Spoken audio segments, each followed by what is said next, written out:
Bismillahirrahmanirrahim. Allahumma salli ala Sayyidina Muhammad wa ala ali Sayyidina Muhammad. Assalamualaikum warahmatullahi wabarakatuh. My name is Zulfikar and I'm 34 this year and I'm a born Muslim. From young, I always had questions on how we are living our lives, especially in Singapore. Even as being born a Muslim, it felt like we're chasing a lot of things besides what we are born to chase. So from young, there's always this lingering question in my mind. So despite having practicing a bit of here and there, going to the mosque and praying and all that, something still felt a bit missing. Over time, I guess Allah always try to call you back again and again. So that's what happened to us.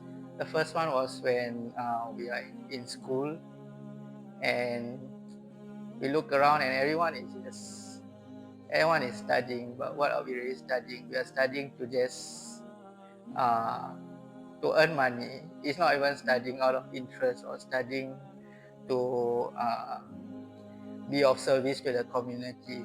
So that sparked a very deep question, deep pondering within our mind. Like, are we really living life of how we should be living?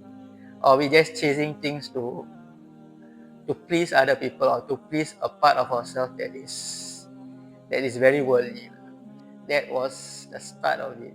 And over time, we also got thrown into that kind of life, trying to learn just so that we can earn money and all that. So when first we met our spouse, we weren't really that practicing of a Muslim, because over time, I guess our journey has made us forget what our purpose is. So when we met our spouse, who's a non-Muslim, we started to have a lot of discussions about religion.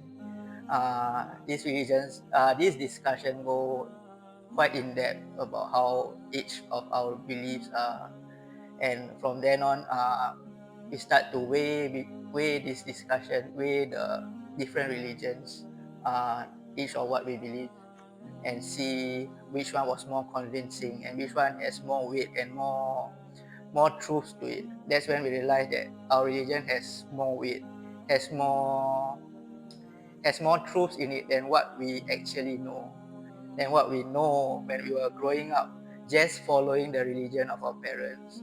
So over time, we managed to convince our spouse, who was a non-Muslim back then, that our belief is true and that Islam is true, and it has more truth to it than what her belief is or what her belief was.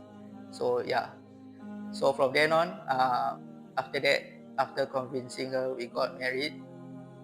Then we started our journey together of discovering Islam again. At least for me, we discovered Islam again, and for her, she started discovering Islam. Yeah, so after we got married, that's when my journey take a heavier emphasis on discovering what Islam is. So at that point, we suffered quite a loss through, I guess, a lot of needs, through financially and like physically, losing losing a child that was to come and all that.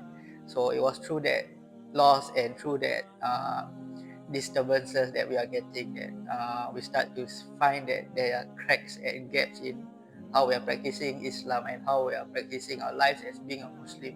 We decided that we should actually cover these gaps and bring it up a notch. We know that we need to be seeking certain things, which is, I guess, it's knowledge that we are missing in this journey of ours.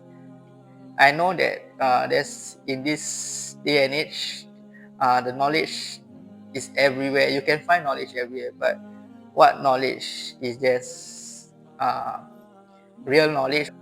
Where to find knowledge that actually penetrates your heart, penetrates the soul, penetrates your mind, that it gets you to that, oh, this really makes sense, this is what I totally agree with, and this is what we should be doing as a Muslim.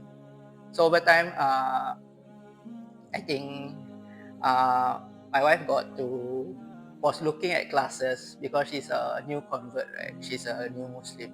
So a lot of the classes I saw she was attending was very light and very surface level. We weren't convinced on the class because we felt like, okay, maybe this might be just another those surface level classes that she was attending. So we didn't really join her on that as well. But we happened to walk past her while she was attending this class on Zoom. And then we realized this Ustaz is talking some things lah. He was saying something that is very like very, it's not thought provoking, but it penetrates what we've been thinking about. It penetrates our heart, and we know that, oh, this 100% true. This is what we've been thinking about, and this is what we've been thinking about. This is what we've been pondering about throughout our lives, and this answer we haven't found anywhere else except through this class or this Zoom. So that's when we started joining our wife in this class, and that's when our journey really started. We learned to be proper Muslim, we learned how to be better Muslim, or we learned to be true Muslims, whereby the first and foremost thing that we are trying to strengthen is the belief in our kalima, in our shahada, where if you ask any Muslim out there, how much do they know about the Shahada, and how much do they know about learning about the meaning of their Shahada, and how do they live it, how do they enliven it, how do they bring it to their hearts, and how do they how do they execute it throughout their lives, they wouldn't really know. So this class was really an eye-opening thing, and it's also a reminder of how it has answered a lot of a question we have pondered since young. My best advice would be to seek a teacher who can be with you lifelong, so that you can always be constantly learning, because learning never stops anyway. And seeking Allah is a lifelong journey. It's not a 4 weeks course where by then you know Allah. It is something you have to constantly seek, and that's the only reason we are alive anyway.